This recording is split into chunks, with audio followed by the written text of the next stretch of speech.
Magandang araw po, welcome po sa aking channel, Log9 TV.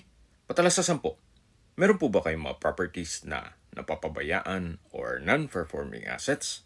Plan nyo ibenta, pero wala kayong oras pagbibenta nito.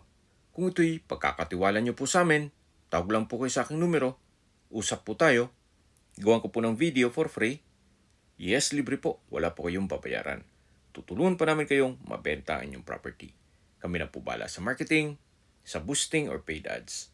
Even sa tripping, hindi na po kayo mapapagod sa pag-entertain ng mga buyers. Kami na po bala sa lahat. Tawag lang po kayo. Nandito po tayo ngayon sa Bacoor, Cavite kung saan meron po tayong bagong video presentation. Isang brand new house and lot na may lot area na 104 square meters. Ito pong bahay ay may floor area na 148 square meters. Tungkol naman sa dokumento nito, ito po ay titulado, buhay po ang may-ari, kaya wala po kayong maging problema sa documentation o sa transfer ng title. Kung ang interested buyer po ay nasa Amerika, mas mapapabilis po ang inyong transaksyon gawa ng nandyan din po si owner. Ito po yung covered carport o garahe na kung saan naka-tile flooring at dito po sa gilid ko yung main gate. Sa dulo po ay merong access gate na papunta naman sa covered lanay hanggang dun sa setback o service area nitong bahay. Yan po yung garahe o covered carport at ito po yung main gate. Yan po yung secondary gate at dito naman po yung main door. Ito po ay steel door at may peephole. Nandito na po tayo sa living area o salas. Meron pong customized glass window with security grill at naka-ceiling cove design na rin po. Dito naman po yung dining area at yan po yung sliding glass door papunta sa lanay. At dito naman po yung, mula po dito matatano natin yung hagdan, then yung first bedroom at yung common toilet and bath. Ito naman po yung formal kitchen. Naka-tile kitchen countertop, meron pong double stainless sink with faucet, wall-mounted aluminum kitchen cabinet, range hood, gas range, drawers at storage ng kitchen utensils. Ito naman po yung common toilet and bath. Maayos naman po ang toilet fixtures, may bathroom countertop, bathroom cabinet, vanity mirror, from floor to ceiling na tile bathroom wall, at meron pong overhead shower. Meron na rin pong exhaust fan. So mula po dito sa common toilet and bath, balik po ulit tayo dito sa area ng formal kitchen. Check po natin itong first bedroom. Ito yung naka-steel door at sa spasyo naman sakto lang, hindi naman siya ganun kaliit at hindi naman ganun kalaki. Meron pong drawer and dresser, may vanity mirror at from floor to ceiling po ang wardrobe.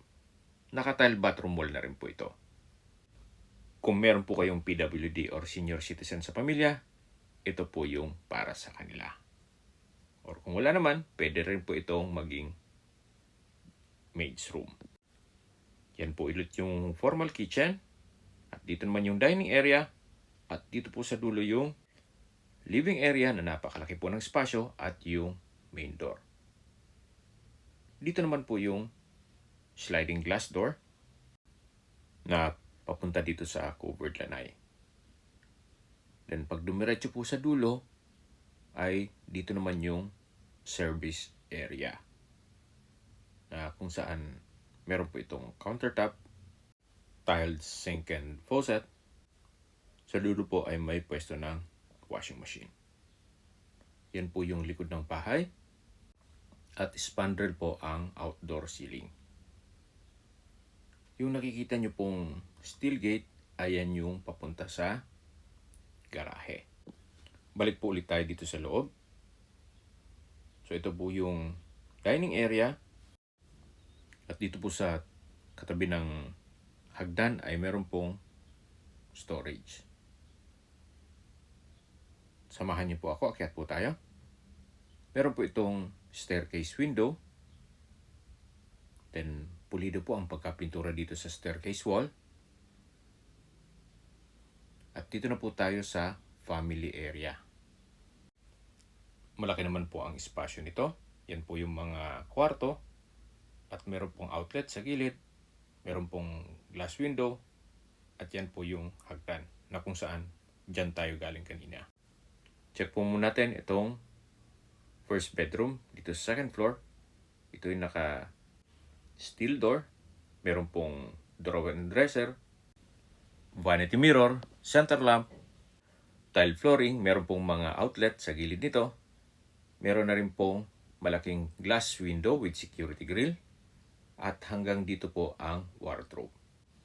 Labas po tayo. Yan po ulit yung family area at ito naman yung common toilet and bath. Ganun din po. Naka metal door. Meron pong bathroom countertop. Vanity mirror. From floor to ceiling po ang tile bathroom wall. May overhead shower. At maayos din po ang mga toilet fixtures nito. Labas po tayo. Yan po ulit yung family area. Yan yung first bedroom. At dito naman yung ibang kwarto. Yan po yung master's bedroom. Pero check po muna natin itong pangatlong kwarto.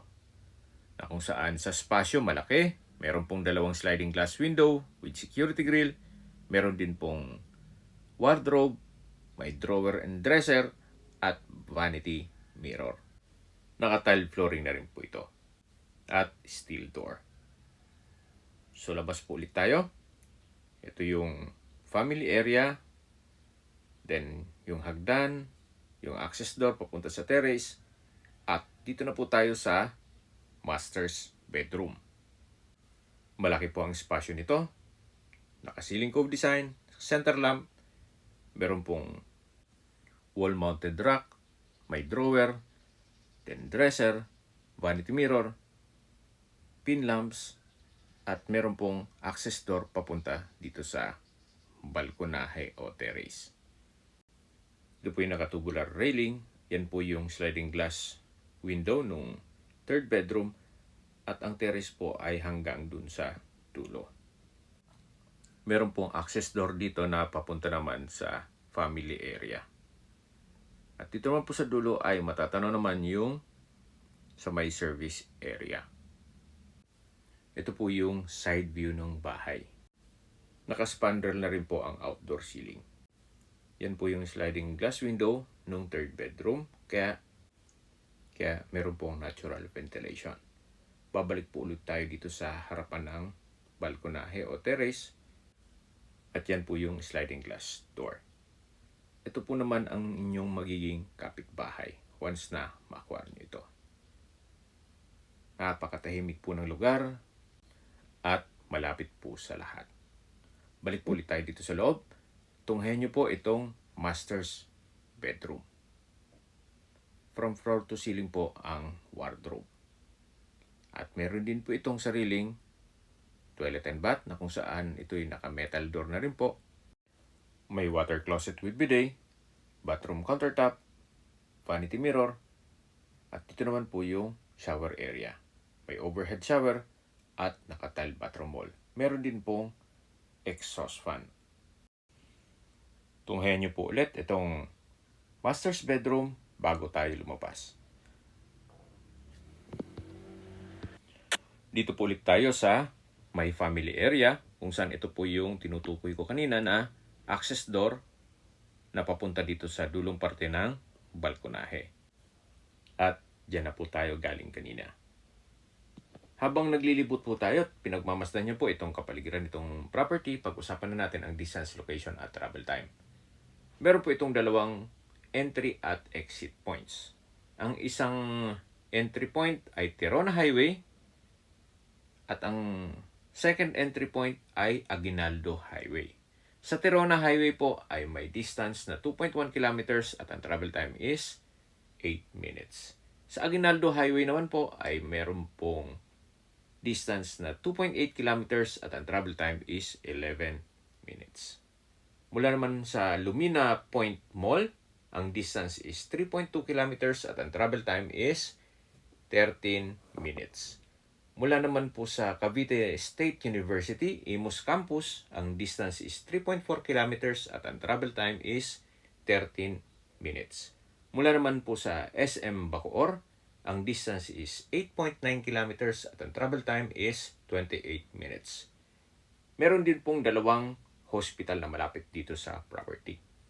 Ang isa po ay yung Crisostomo General Hospital. Ang distance is 2.6 kilometers at ang travel time is 8 minutes. Ang pangalawang hospital po ay yung Medical Center ng Imos. Ang distance is 3.2 kilometers at ang travel time is 13 minutes. Yan po yung lagi kong binabagit sa inyo na dapat yung i-consider sa paghanap ng property, yung meron pong malapit na hospital. Hindi ko naman po sinasabing sakitin kayo. Yan naman po for emergency purpose lang naman. Okay, sa presyo na po tayo. Binebenta po ito ni owner sa halagang 8 million pesos. Kung may mga katanungan po kayo, tawag lang po kayo sa aking numero. At sa mga kababayan naman natin nasa ibang bansa, meron po akong Telegram. Sa mga iPhone user man may iMessage. Meron din pong Imo, Skype, Viber at WhatsApp. Same number lang po, 0917-316-3399. Sa mga nagtatanong naman po ng aming Facebook, meron po aming Facebook page na Nob9TV at Facebook Reels Video. Meron din pong TikTok at Instagram. May ibang YouTube channel po kami na The Nob9TV channel at Nob9TV Listings. Sana po naibigyan nyo ang aming video presentation. Paki-like and subscribe na lang po sa aking channel para ma-update din po kayo sa aking future listings. Kung sakali po hanap nyo yung mas malaking sukat ng lupa, meron din po kami ibang listings na pwede nyo pagpilian.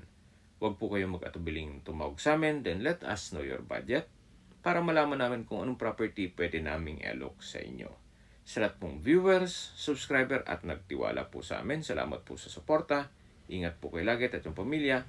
Maraming salamat po.